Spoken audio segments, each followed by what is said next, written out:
Today, my goal is to install this dash cam in my 2020 Ford Edge.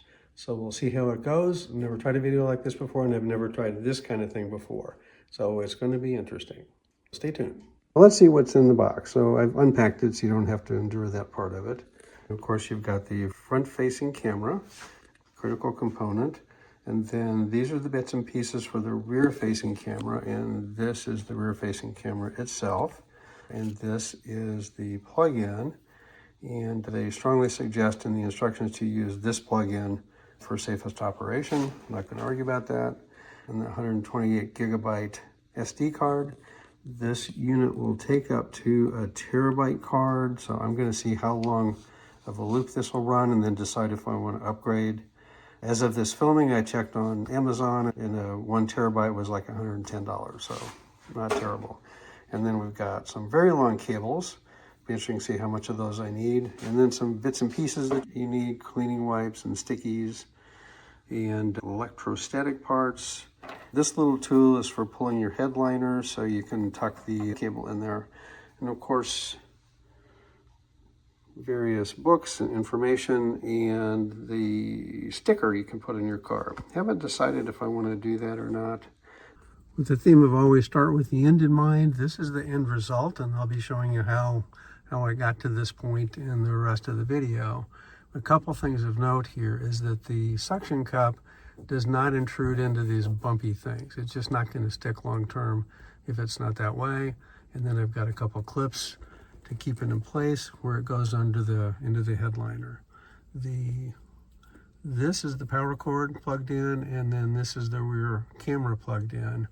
And it's probably a little tough to pick up here, but all of your control buttons are right along here. It is adjustable up and down. Make sure it's level, and it's a little hard to do eyeball, but you don't want a crooked picture moving forward. And this is the passenger side of the car rather than the driver's side. And I'll show you a little bit about what it looks like from the driver's side. As you can tell, it's a bit of a reach to be fussing with those, especially when you're driving. But I found for me that works best. Putting it here would have been a little distracting for me, especially since it's just showing what's already in front of me. Here we are at the back with the hatch open. You see it's stuck very firmly in there. One thing to keep in mind, there's an electrostatic piece of material that goes right there. It's almost invisible, but you put that on and then you attach the camera. And you can see the line. There's plenty of open, but I've also got a couple of clips to keep it in place. And then it disappears behind the gasket and then on around to the front of the car, which I'll be showing you a whole lot about here shortly. I've also got dogs, so I've got to worry about not creating a situation where they're going to be pulling at that. Then we've got to find a path along that headliner to get to the front of the car. So this is how the trim tool works. It's a really important tool. I grabbed a couple screwdrivers in case I need multiples, but you just use it to pull out a little bit and then tuck the line underneath. It's a little tricky to do one-handed, but you kind of get the idea.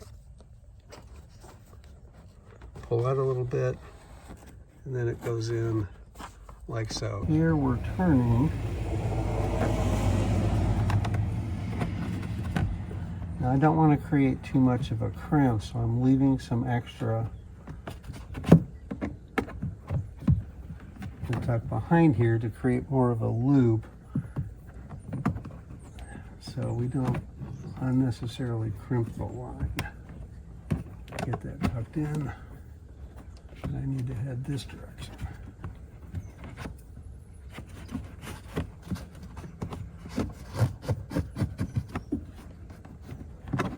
Now that I know how big the loop is, pull it out.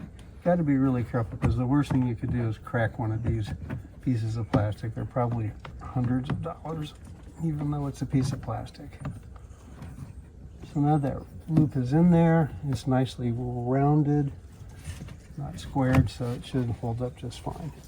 And then it's a matter of just pushing this back behind. Be really careful never to force things. Something could crack, you could hurt a line.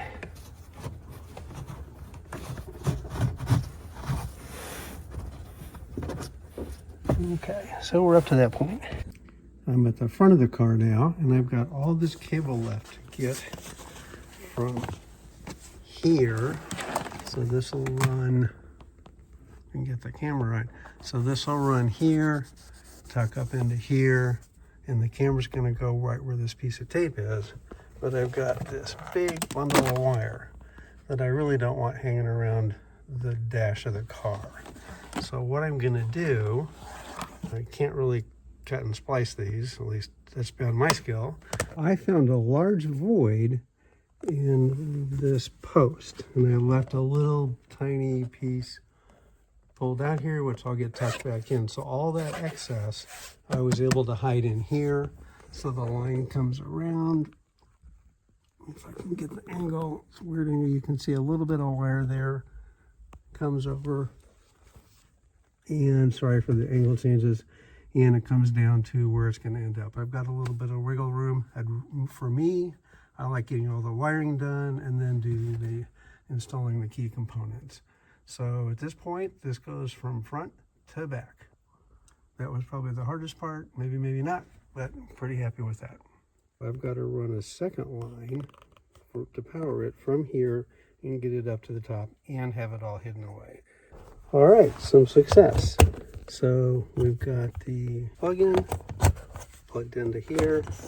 I am gonna figure out how to tie that in a little bit better, but the line runs up and beneath here. I did make sure that the glove box works fine. And then it's black on black, so you may or may not be able to see it. Tucks into here, comes up here. Gotta clean that up just a little bit. Comes across here. And voila, I've got both lines where the camera's gonna be placed. We need to get the camera ready to go now that I've got all the wiring installed. And one thing the instructions say is to put in the micro SD card before powering it up for the first time. And it does pay to read instructions, and theirs are pretty good. Now it goes right here. I'm not 100% on which way it goes in, but I presume it'll only fit in one direction, not the band one direction. Well, that's not perfect.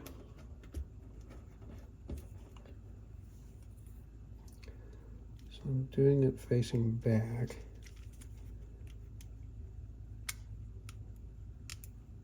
There, it locked in very nicely. Yep, there you go. So it's in there, out of sight, out of mind. The other feature here that keep in mind is this shoe slides into here, which is how you'll attach this. And this shoe, by the way, rotates, so you can turn it around. Should you ever have a traffic stop, for example, depending on where you mount it, you may be able to turn the camera to record the police officer, which is often a very good idea. And keep in mind the mic is there, so you're always recording. I still have all the safety stuff on here to protect it. And then you've got menu, mute, emergency. So if something, there you go, something freaky happens in front of you, you want to save, you just hit that button and that'll save some video. And then switching views, and then just your OK button to confirm various things. So I'm going to power this little guy up for the first time. This is plugged into my house, not the car right now, simply because it's easier to do it this way. So plugging it in. I should probably take this off. And welcome to our world. Let's see what it does. Please format the memory card before first time use. So very important to format the... Format successful. I'm going to install the back camera first. So I wanted to show you a few things about that. This is the back camera. Here's the lens. It's got a protective cover over it right now. And there's a sticky thing right here. So wherever you want to put it, you peel that off, stick it to the glass. You have to plug the rear camera into the front camera for it all to work. And they very kindly label for rear camera right on the piece of cable, which is great. And it looks like the ends are interchangeable. So eventually this ends up plugged in here and this ends up plugged in here, and they did a great job of labeling what goes where. This plugs in here, and then everything in between, of course, will be cable. So now I'm going to go ahead and install it in the car and drive around.